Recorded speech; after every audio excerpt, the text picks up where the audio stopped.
The Dallas Mavericks just took Game 1 and the home court advantage away from the Minnesota Timberwolves. And in case you guys missed the game, here's a quick recap. Alright, so the first half was really a story of Jaden McDaniels and Kyle Anderson. McDaniels continued his amazing three-point shooting performance and just shooting efficiency in general from Game 7 against the Nuggets. And even though Kyle Anderson has been an absolute no factor throughout the playoffs so far, he had a really big first half and even hit a three-pointer. However, for the Dallas Mavericks, this dude Kyrie Irving went off in the first half. And I think the biggest thing that happened in the second half was right before it ended. The Minnesota Timberwolves were up 6 with the ball, and then a careless turnover by Ant turned into a fast break layup by Kyrie and 1, and they were down by 3. Things were looking way better for them going into the half.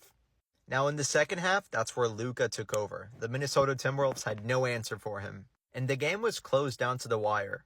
However, the Dallas Mavericks were able to pull it off. Nickeil Alexander-Walker suddenly had a pretty big downfall, which the Minnesota Timberwolves are definitely missing. And Anthony Edwards was not himself this game. He again shot pretty bad, and you could just tell looking at that man, he was really gassed in the fourth, in the late game. Him guarding Kyrie Irving for the entire game really pushed him to his limits, and he was exhausted by the end of it. And although Cat was not efficient this game, shooting the ball in 33%, I believe it was, he hit some really big buckets down the stretch. So this series is going to go a lot farther, I believe, than I originally expected. I originally had my Wolves winning this in 6, and don't get me wrong, I still think they'll win it, but now it might be in 7.